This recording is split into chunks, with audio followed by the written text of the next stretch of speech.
नमस्कार दोस्तों, धर्म रहस्य चैनल पर आपका एक बार फिर से स्वागत है। आज हम बात करेंगे माता की एक ऐसे स्वरूप की साधना के विषय में जिसकी साधना करने से न सिर्फ दरिद्रता और जीवन के दुख दूर होते हैं, अतुलनीय बल, सामर्थ्य, ज्ञान सब कुछ प्राप्त होता है। माता पराशक्ति की जो 10 महाविद्या स्वरूप हैं, उनमें माता भुवनेश्वरी की साधना जीवन में अतुलनीय लाभ दे सकती है। इसलिए इनकी साधना साधक को अवश्य ही करनी चाहिए। माता के 10 महाविद्या समूहों में सौम्य कोटि, उग्र कोटि और सौम्य उग्र कोटि की शक्तियां विद्यमान रहती हैं, जिसमें सौम्य कोटि में माता त्रिपुर सुंदरी, भुवनेश्वरी, मातंगी और कमला मानी जाती हैं।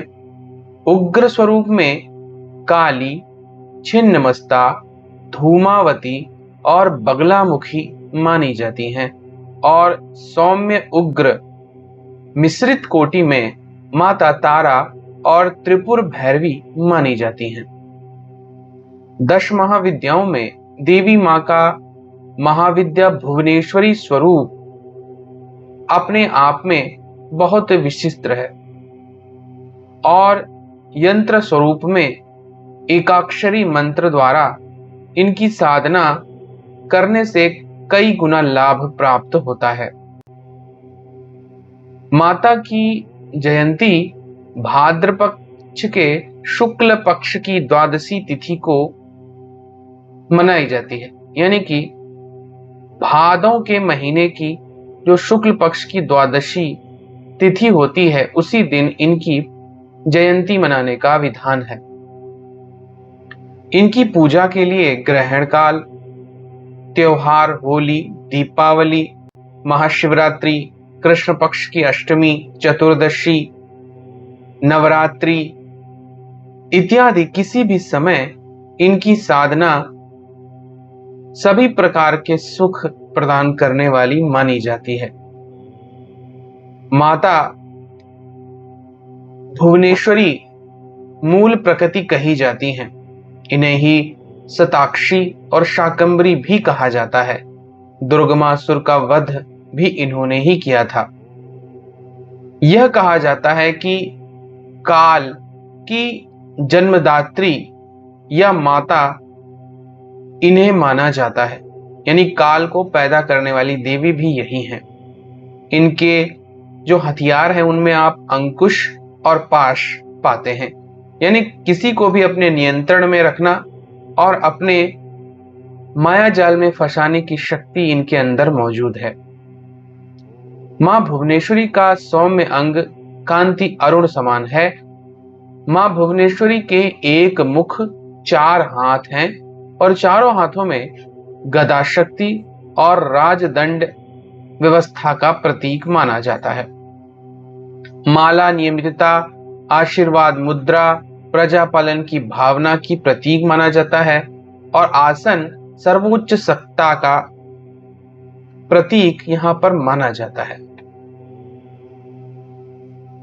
पुत्र प्राप्ति हो, अभय और सिद्धियां प्राप्त करना हो, इनकी पूजा बहुत प्रभावशाली है।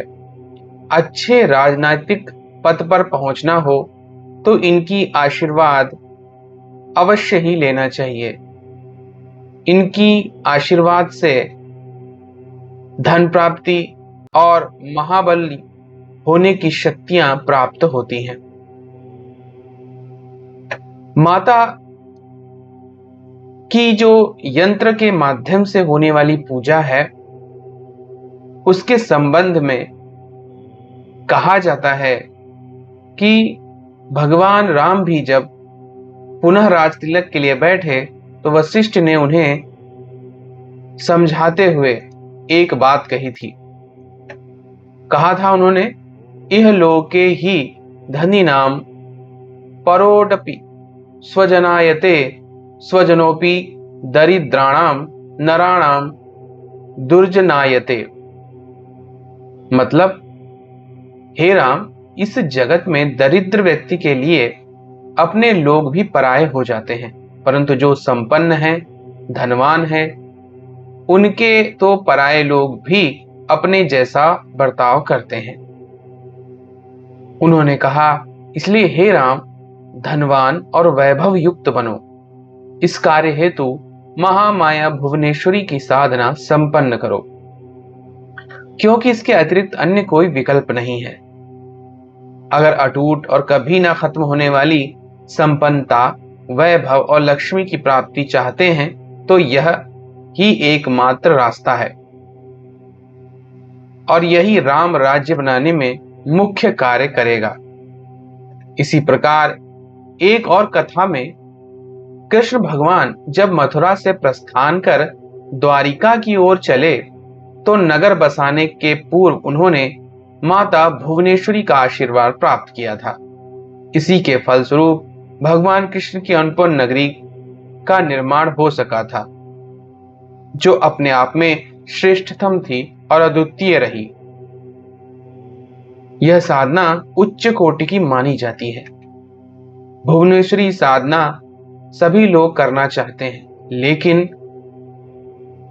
माता उसी पर प्रसन्न होती हैं जो वास्तविक अर्थ में उनका सच्चा भक्त होता है।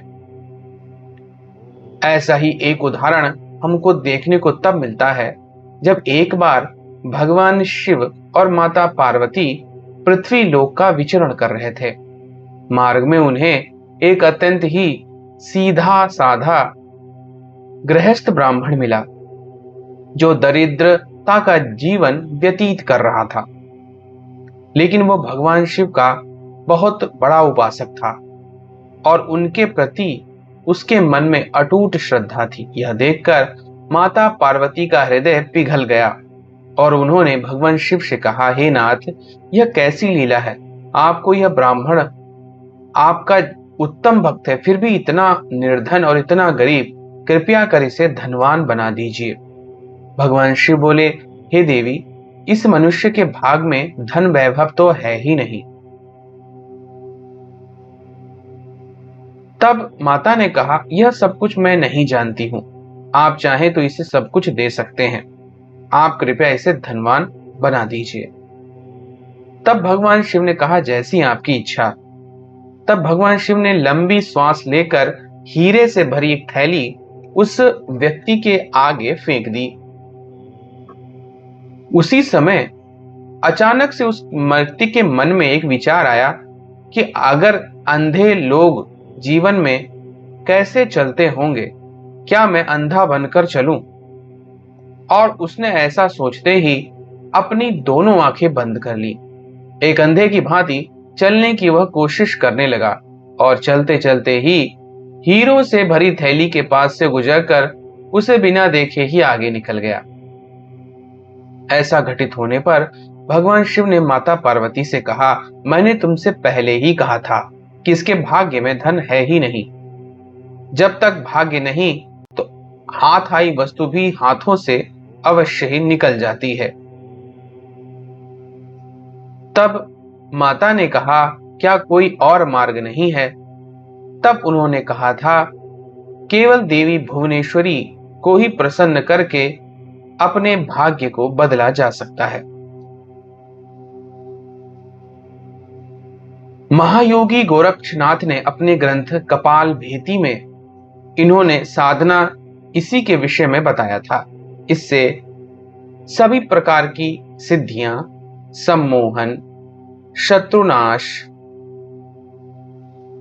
ज्योतिष का ज्ञान, पारद विज्ञान, हस्तरेखा विज्ञान, अकाल मृत्यु से बचाव, पारिवारिक जीवन की अनुकूलता इत्यादि सब कुछ माता भुवनेश्वरी की साधना से सिद्ध हो जाता है।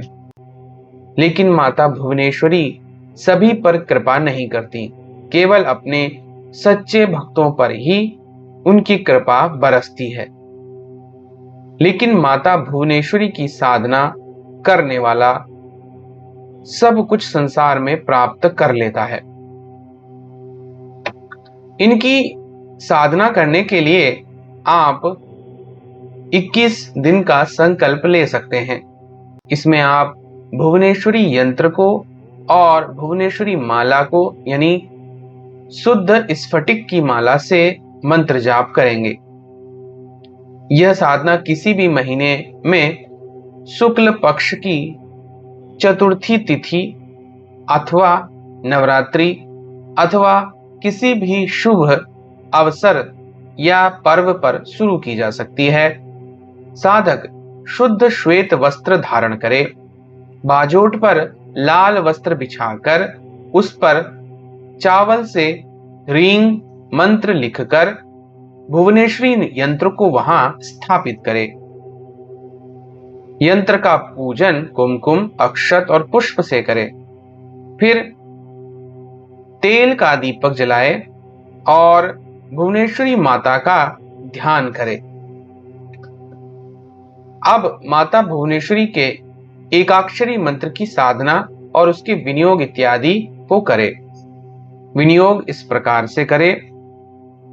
अस्य श्री भुवनेश्वरी मंत्र से शक्ति ऋषि गायत्री छंदो हकारो बीजम इकार शक्ति रेफा कीलकम श्री भुवनेश्वरी देवता चतुर्वर्ग सिद्धयर्थे जपे विनियोगः।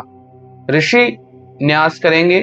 शक्ति ऋषे नमः शीर्षि, गायत्री छंदसे नमः मुखे, भुवनेश्वरी देवताय नमः हृदय, हं बीजाय नमः गुहे, ईं शक्तय नमः पादयो, रं कीलकाय नमः नाभो, विनियोगाय नमः सर्वांगे।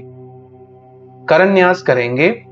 ओम ह्रीं अंगुष्ठाभ्याम नमः, ओम ह्रीं तर्जनीभ्याम नमः, ओम ह्रूं मध्यमाभ्याम नमः, ओम हैं अनामिकाभ्याम नमः, ओम ह्रौं कनिष्ठिकाभ्याम नमः, ओम ह्रां करतलकर पृष्ठाभ्याम नमः। हृदय ऋषिन्यास करेंगे। ओम ह्रां हृदयाय नमः, ओम ह्रीं शिरसे स्वाहा, ओम ह्रूं शिखाय वषट, ओम ह्रैं कवचाय हुम, ओम ह्रौं नैनित्राय वौषट, ओम ह्रां अस्त्राय फट। और माता के जो ध्यान का मंत्र है इस प्रकार से पढ़ा जाता है। उद्यानुदिन निधि मिंदुम किरीटांग तुंग कुंचाम त्रैनेत्रायां युक्ताम स्फरन् मुखी वरदांगुश पाशाम मीतिम कराम प्रभजेम भुवनेशीम। इस प्रकार ध्यान करने पर उनके स्वरूप को देखना चाहिए। जैसा कि उनका फोटो में आप लोग स्वरूप और स्वरूप माता का देखते हैं। फिर उनके यंत्र के सामने बैठ करके रात्रि में 10 बजे से आप उनके एकाक्षरी मंत्र ह्रीं का बार बार उच्चारण करना चाहिए। इसे रोजाना 101 माला मंत्र जाप करना चाहिए। इससे माता की विशेष कृपा होती है और भुवनेश्वरी माता सर्व सिद्धिदायक हैं। माता केवल भावना देखती हैं और इनकी कृपा होने पर समस्त सिद्धियां स्वतः ही प्राप्त होने लगती हैं। यहाँ पर इस यंत्र को आप अपने पूजा स्थान या फिर व्यापारिक स्थान पर भी स्थापित कर सकते हैं। इससे आपका व्यापार बढ़ेगा, आपका कार्य बढ़ेगा। घर में स्थापित करते हैं तो सुख संपन्नता वैभव के साथ पारिवारिक सौहार्द का माहौल इत्यादि सभी चीजें आपको देखने को मिलेंगी। इसलिए इनकी साधना अवश्य ही करनी चाहिए। तो यह था माता भुवनेश्वरी के एकाक्षरी मंत्र द्वारा यंत्र साधना। अगर आज का वीडियो आपको पसंद आया है तो लाइक करें, शेयर करें, सब्सक्राइब करें। आपका दिन मंगलमय हो। धन्यवाद।